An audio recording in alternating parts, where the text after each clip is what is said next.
In the 2010s, the dream of artificial intelligence that could rival and even surpass the human brain became real. The big tech companies, Google, Facebook, Meta, knew they'd have to harness this technology if they were going to win the new AI race. In fact, it was key to their very survival. But researchers within each company would soon sound the alarm that if the tech giants moved too fast, the consequences could be devastating. Hi, I'm David Brown, the host of Wondery's show Business Wars. We go deep into some of the biggest corporate rivalries of all time. And in our latest season, the tech behemoths fight to dominate the artificial intelligence space and reckon with the costs. Follow Business Wars wherever you get your podcasts. You can listen ad-free on the Amazon Music or Wondery app. You're listening to a Frequency Podcast Network production. You hear a lot more about people who try to be a starving artist and then give up on that and go work in finance or something. There are not as many stories that you hear in your life of people who are like, oh, I have a totally comfy, cushy, white collar job that I would like to throw in the trash and do something way more unstable. That's Sam. She's a 29-year-old based in Oshawa, and she spent the past decade building a great career as a computer programmer. My current title is Senior Software Engineer, and I get paid about 150,000 Canadian a year before bonuses. But before she was writing code, Sam wrote music. I've always just had music as a part of my life and what I do to hang out and unwind or whatever. I was in a band in high school, and then for 6 years afterwards, I was playing bass and playing shows, and we were occasionally trying to record songs and never finishing them. And I think it's really just been these last few years when I kind of got more of an interest in production and less of an interest in performance that really has made it a thing where I could think about doing as my job. At the same time as Sam's passion for music is deepening, her interest in computer programming is waning. What once felt like a really exciting job where she was constantly learning new skills and solving interesting problems now feels draining, predictable, and like work. So, she's looking to make a big move out of programming into music production. I'm sitting down at my laptop all day working, and then at night I'm sitting down at my different laptop making music. I don't really do a ton of paid work right now. I've been really focusing on trying to build a YouTube channel. I've done a few tutoring sessions for people who found me through my social presence, and trying to collaborate with other artists and just really build a production profile. Sam is ready for the artist's life, but she's not sure how to prepare for the artist's paycheck. When I think about leaving software, I think the main feeling that comes up is financial terror, because I still don't know how to turn this music thing into a replacement for a cushy white collar job. How can I manage just the plain fact that I will be making less money? That is very scary to think about. Sam wants to know, can you really quit your job and chase your dream in this economy? And if you're going to do it, how do you manage such a massive transition and such a massive pay cut?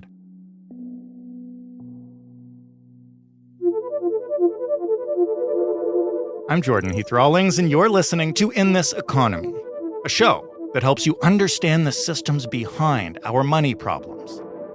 Everything from grocery bills and mortgage renewals and sudden changes of career.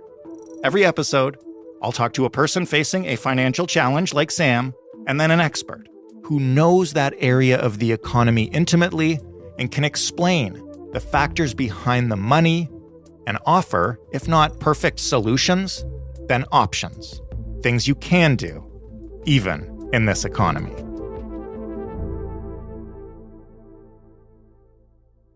A lot of us grew up being told one of two things.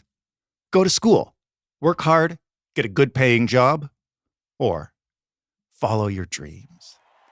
And if it was the latter, it was usually followed up with the caveat that we should probably have a backup, just in case things didn't work out in Hollywood or we didn't make it in the NHL. Fact is, most of us, end up in practical fields. Hopefully, ones that guarantee a stable salary, health coverage, vacation days, maybe even a pension if you're lucky.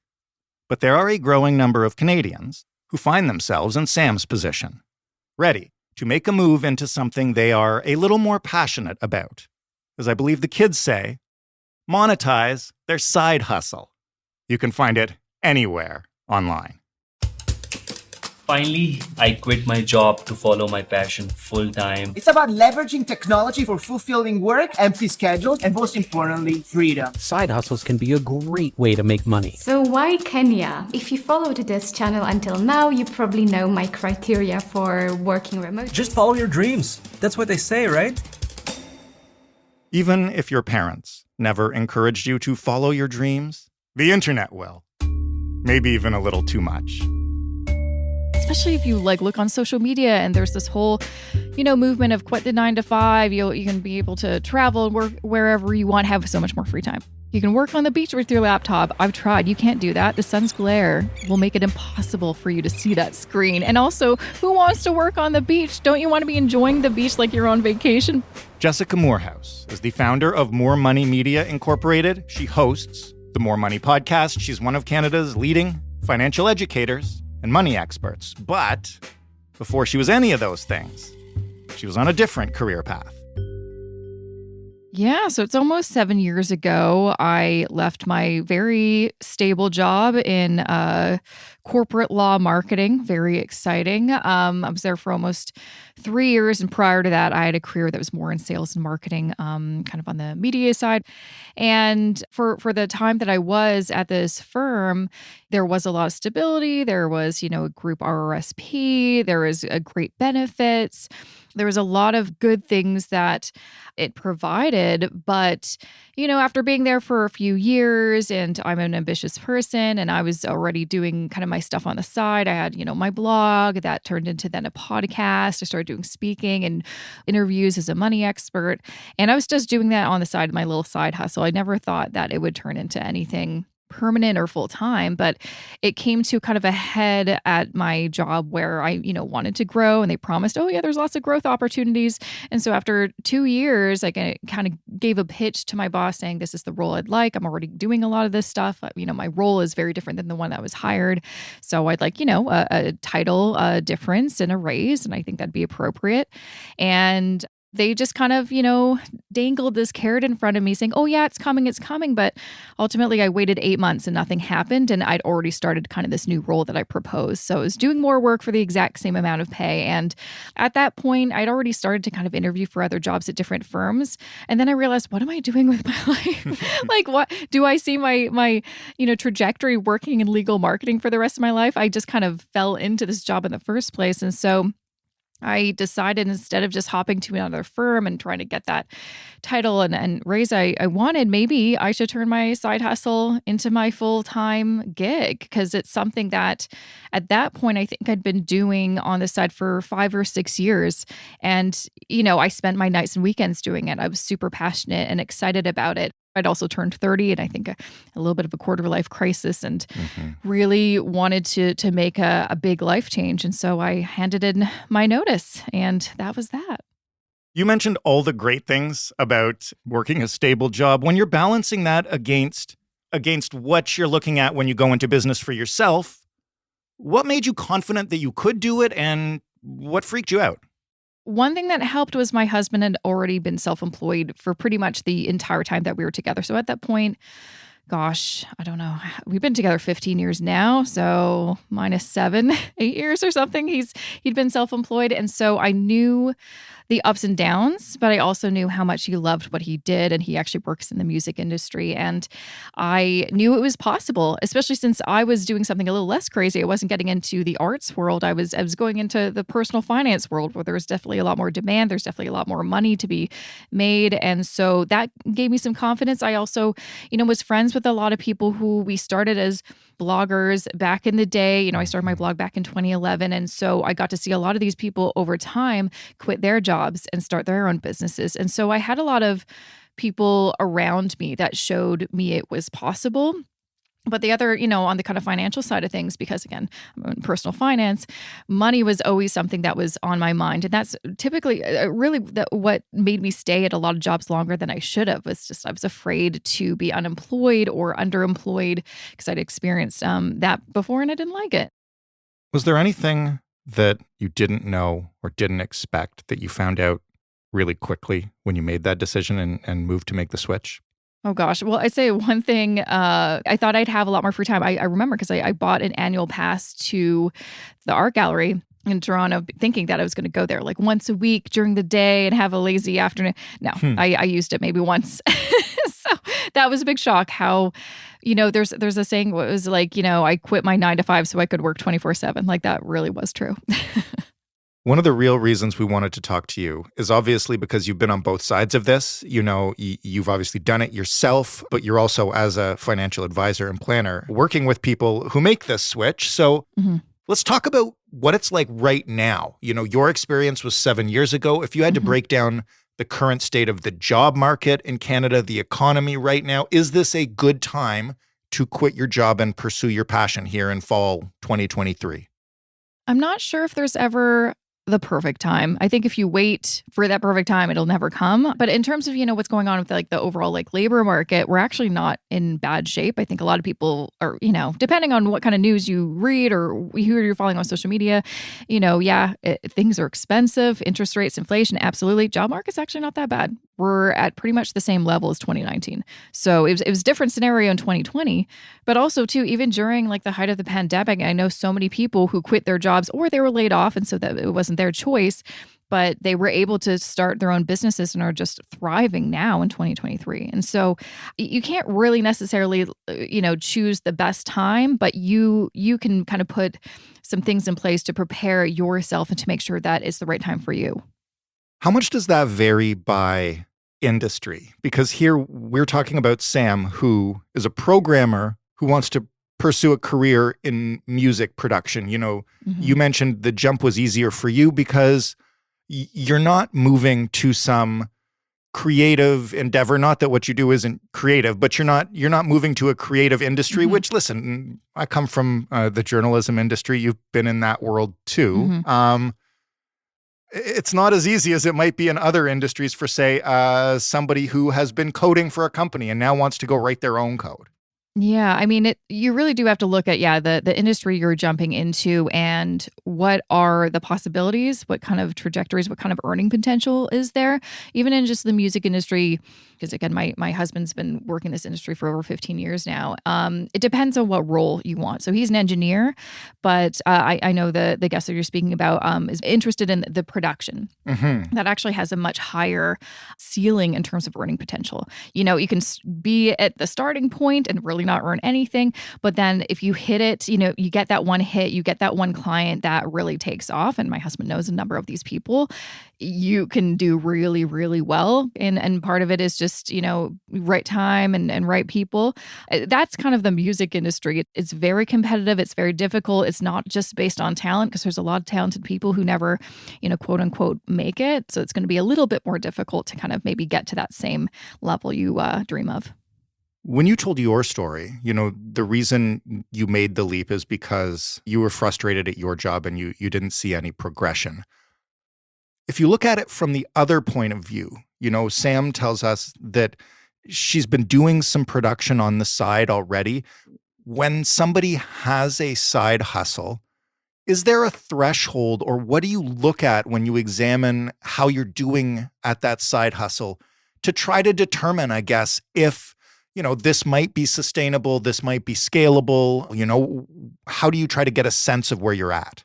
One great thing she's doing is already doing it on the side. That is 100% the best way to go. Because first you can determine, is this something that I actually like? Is this something that I can actually see myself doing every single day? Is this something that I get excited about? For me, when I was making that call for myself on when should I hand in my notice, should I wait another couple months?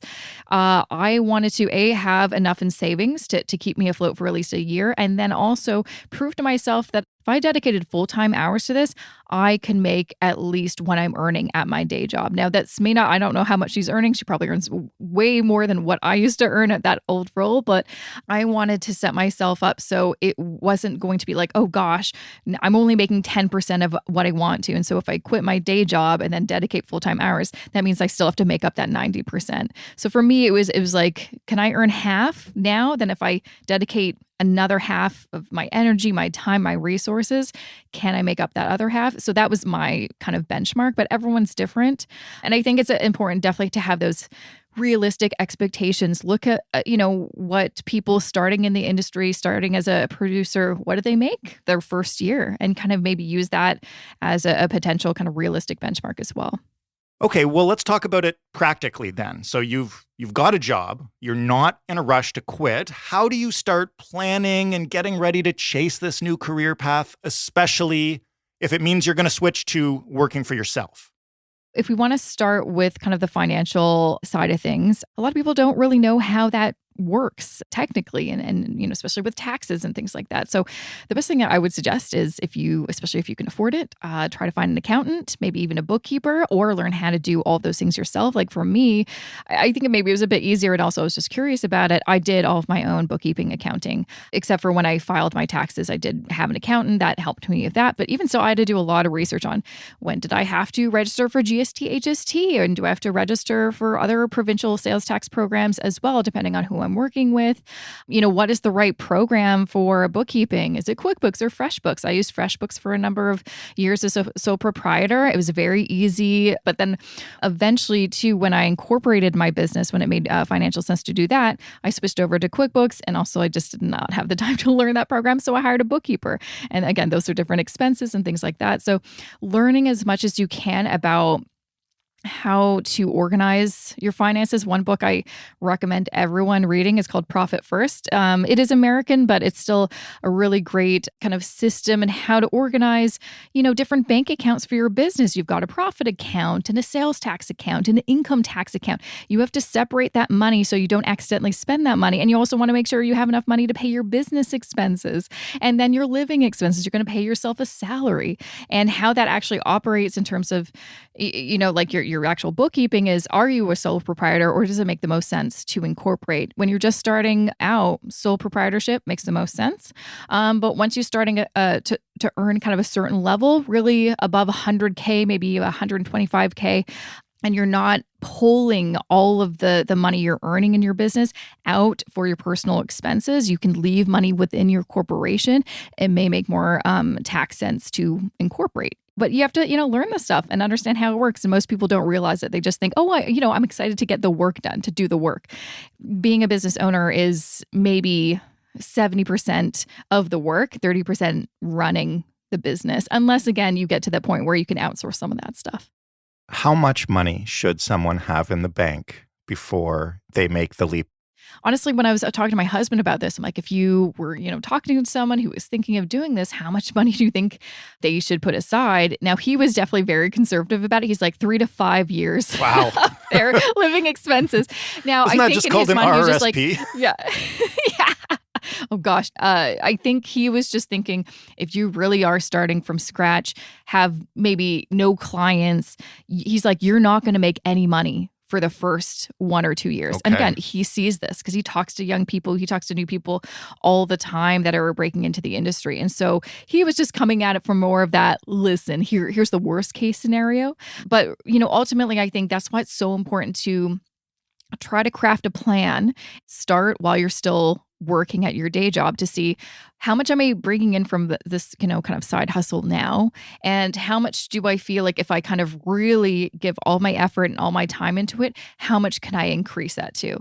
Now, be very conservative. Like, honestly, don't expect, I'm going to, in year 2, then I'll double it. Like, it takes a few years to really see where it's going to go. But that first year is tricky because you really don't know, how much is everything going to cost? And also, too, you need to really look at your, what is your cost of living? If you have a really nice job, like a programmer, you're earning good money, You might have a higher cost of living than someone who is like working at a nonprofit, for example, Right. because you have more disposable income likely. And so you may need to also take a look at, do I have to change my lifestyle and maybe find a cheaper place to live or get a roommate or, shop at different grocery, whatever. Take a look at what is your living expenses and can we cut that down? So then again, we can kind of free up some more of that money that you've put aside to pay for all the things that you need. Like I definitely was super frugal that first year, just because I didn't want to, shoot myself in the foot and like, oh, sorry, spent all my money on something instead of being able to use that money to like invest in my business. In the 2010s, the dream of artificial intelligence that could rival and even surpass the human brain became real. The big tech companies, Google, Facebook, Meta, knew they'd have to harness this technology if they were going to win the new AI race. In fact, it was key to their very survival. But researchers within each company would soon sound the alarm that if the tech giants moved too fast, the consequences could be devastating. Hi, I'm David Brown, the host of Wondery's show Business Wars. We go deep into some of the biggest corporate rivalries of all time. And in our latest season, the tech behemoths fight to dominate the artificial intelligence space and reckon with the costs. Follow Business Wars wherever you get your podcasts. You can listen ad-free on the Amazon Music or Wondery app.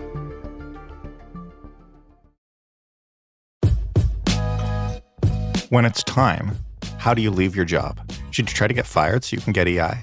Oh my God, no. That's a terrible idea. I have to ask these questions because people want to know. And people wonder about how to leave a job, especially if they don't like that job and especially if money is an issue.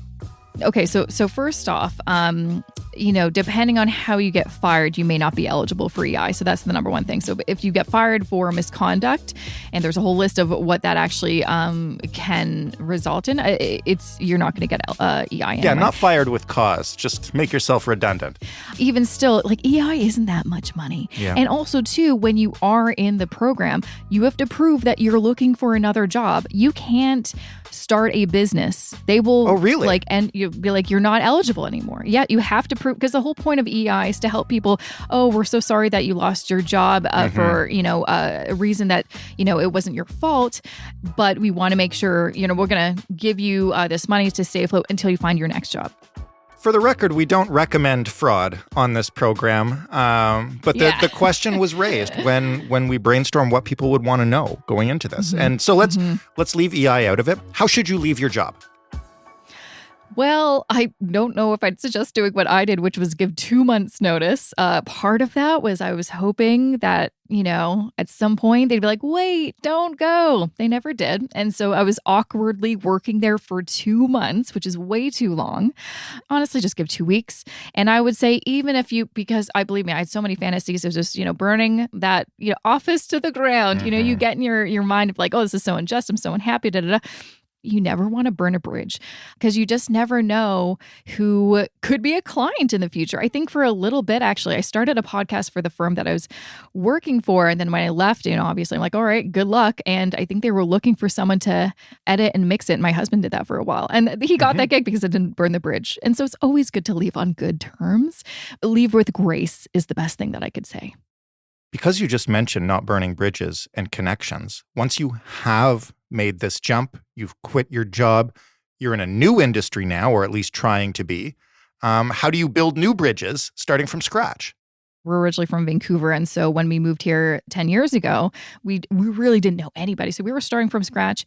And for him, he's like, I need to make connections because they aren't really translating from Vancouver to Toronto. It's a very different town here. And so he started looking online for are there meetups? And there was this one, I think it was called BS Fridays, just a small little meetup of sometimes musicians, sometimes people working in the industry who went to that religiously. I think it was every month or every couple months for years and years and years. And he made some great connections that way. And especially if you're working in music, go to shows all the time. Like my husband still goes to shows just to show his face, introduce yourself to the artist. Hey, do you have a producer? Or, for him, it's like, hey, do you have a mixer? Right.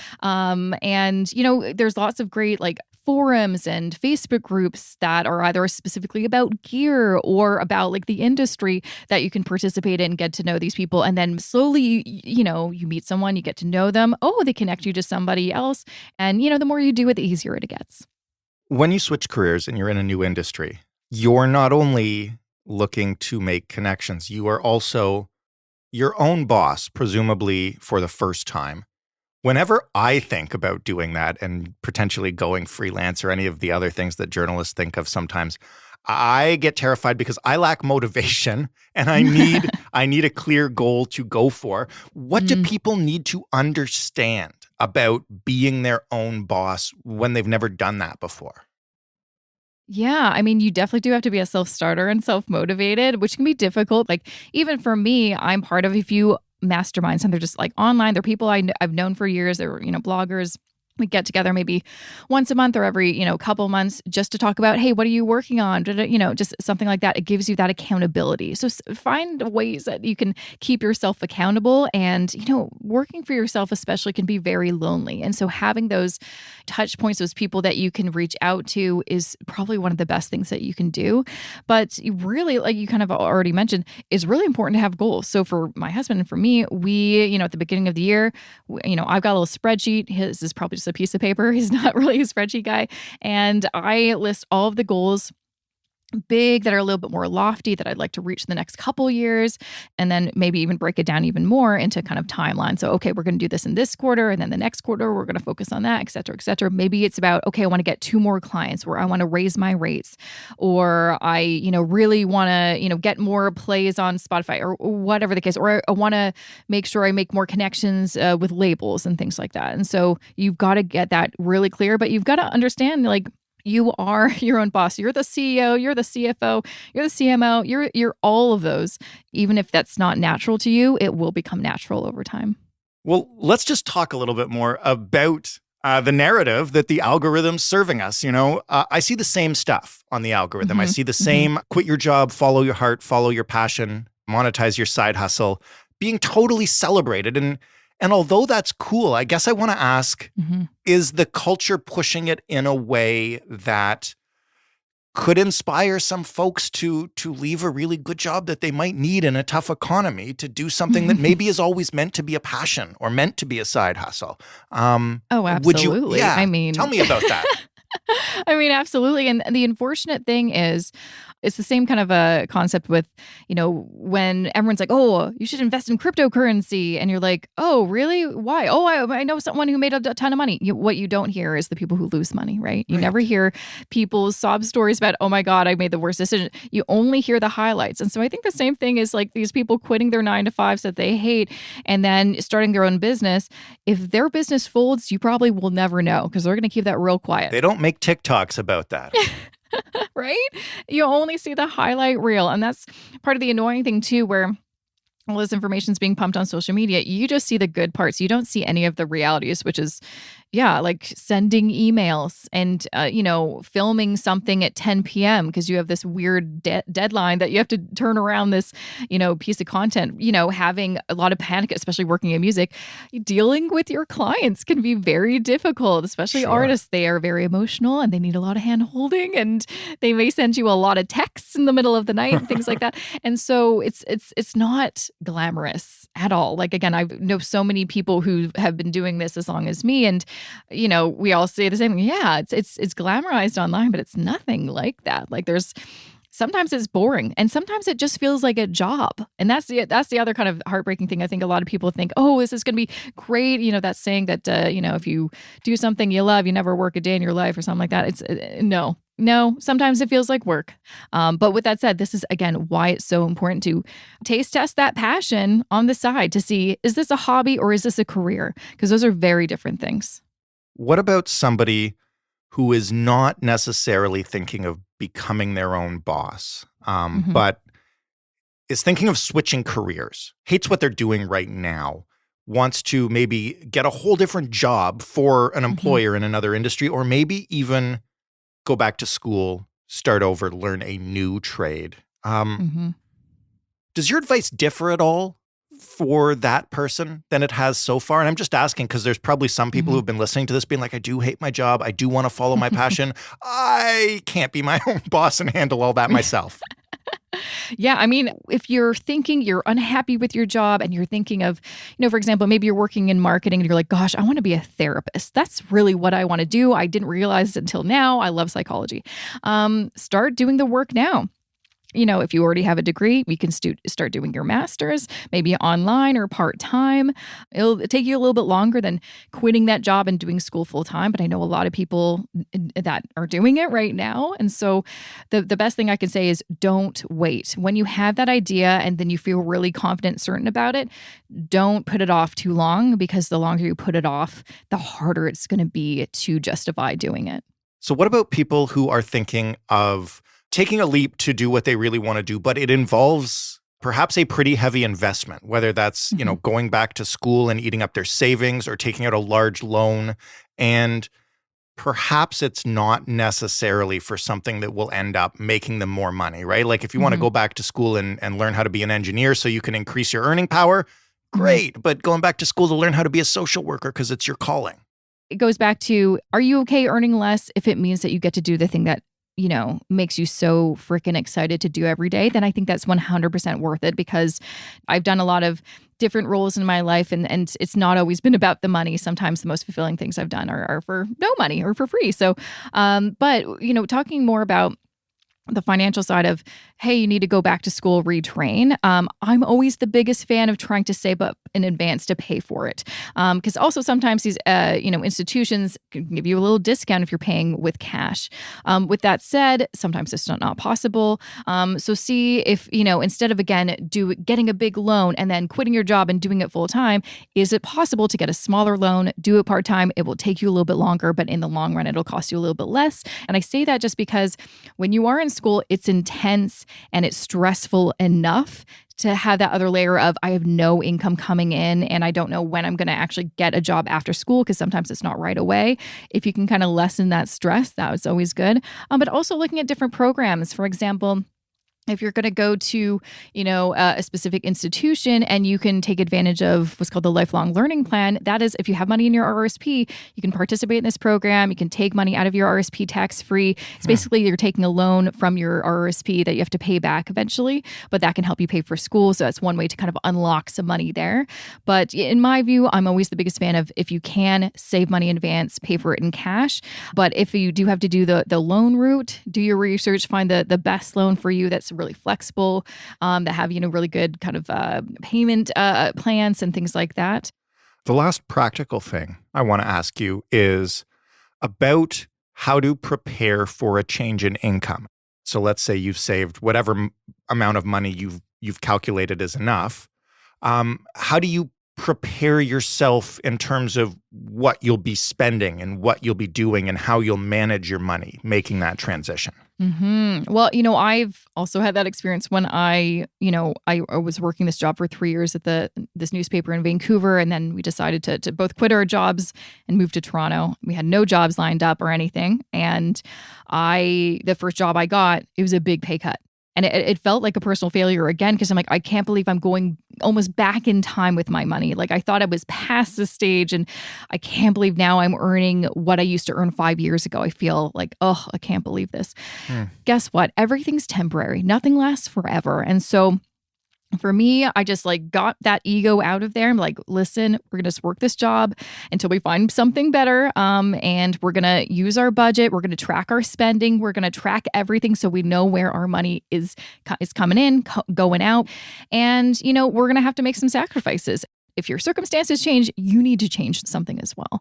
And, again, it was very difficult for me to do that, especially when I saw all my other friends, thriving in the careers and earning crazy money and buying homes and stuff like that. It's like, oh my gosh. But now I look back and I'm like, I'm glad I had to go through that. I learned a lot. It made me really good at budgeting and figuring out, what I should cut and even to how can I make some extra money on the side or what have you. And so it's possible. It's not easy, but it's worth it in the end. Very last question, I promise. If somebody has listened to this entire interview and feels like they might be ready to do it, what are the things they need to think through in their head first? Like, how do they, when will they know it's a yes? You know what you want to do. You've made a plan for how you're going to make it happen. And I'm talking like specific detailed plan, not just a loosey-goosey plan. Because honestly, when I quit, I really didn't have a very structured plan. That's one of my regrets. I probably could have had a better year and a lot less stress and worked a lot less if I had a better plan ahead. So put yourself in the best position to thrive and succeed. If you're in this mode of scarcity where you're worried about money, you're not having enough, you are not in a position that you will want to like invest in yourself or your business or take chances and risks that may actually help you earn money down the road. For example, I've invested in a couple coaches here and there, a couple, courses to kind of help me learn something so I could then use that information to, offer a service or a product that I can sell and earn money. I needed money to make that happen. So if I wasn't in a financial position where I felt comfortable investing in those, then I would have really missed out. So putting yourself in a position where you can be more of that abundance and open and can take risks comfortably is the best thing that you can possibly do for yourself. Jessica, thank you for this. You're welcome. Thanks for having me. Thanks again to Jessica for the career change guidance, especially for those looking to go freelance or those looking to start their own business. Now, before you start making any sudden career moves, if you want to do that, here's what you do. Get to know this new industry before you get into it. Now, if you're passionate enough to make this decision, to listen to this whole podcast about it, then I would hope that you're doing this already. But still, use some of your free nights and weekends to take a class, watch YouTube videos or TikTok channels geared towards those already in this new industry, and look, watch out for upcoming events and conferences and gatherings where you can meet people already established. This is like you're a rookie again, so you gotta go network. Next, when you've got the time, start building a portfolio. Regardless of what you're looking to get into, flower arrangements, classic car restoration, event photography, in order to start landing clients, you're going to need to show them that you can already do this work. You also need to create a social presence where they can find you. Once you've got that, and you're sure that you really want to do this, start saving, make a plan. And if putting aside a couple of years worth of income just isn't feasible for many of us, it's not. Aim for at least 6 months before you quit. As well as making those contributions, make sure that you set some clear goals. What do you want to learn and accomplish before you quit your job and make the leap? How much do you realistically plan to make? What do you need to sacrifice to live on that realistic salary? You need to take stock of your potential future earnings, and you need to consider how that's going to change your lifestyle and even your day-to-day spending. And finally, listen. This isn't one of those influencer podcasts where I'm going to tell you, monetize it all, follow your dreams, all of that. Some of us are destined to switch careers. Some of us are destined to switch companies. Some of us are destined to have a side hustle that forever remains a side hustle. Knowing that difference might save you a lot of money and a lot of heartbreak. If you thought what you heard from Jessica was really valuable, you can hear a lot more of her insights on her show, the More Money Podcast, or you can get more in-depth by taking one of her personal finance classes at jessicamoorhouse.com. Thanks to Sam, of course, for calling into the show and sharing your problem and your passion. If you, like Sam, have a money problem, we want to hear from you. You can email us at hello@itepod.ca, or you can call us and leave us a voicemail. The number is 416-935-5935. We don't need your real name. We do need your real numbers, real fears, real plans, real questions, all of that. You can find us on social media. We're on Instagram and TikTok at InThisEconomyPod. And if you like this show, if you want more of this show, if you want to share us with anybody, we would love that. The best way to help us out is by rating, reviewing, sharing, subscribing, following, whatever your favorite podcast app asks you to do. I'm your host and your executive producer, Jordan Heath Rawlings. This episode was written and produced by Ali Graham. The sound design was done by Robin Edgar. Story editing by Stephanie Phillips. Mary Jubrin is our digital editor. Diana Kay is our manager of business development. And together, We are the Frequency Podcast Network. Thank you again for listening. We'll talk to you next week on In This Economy.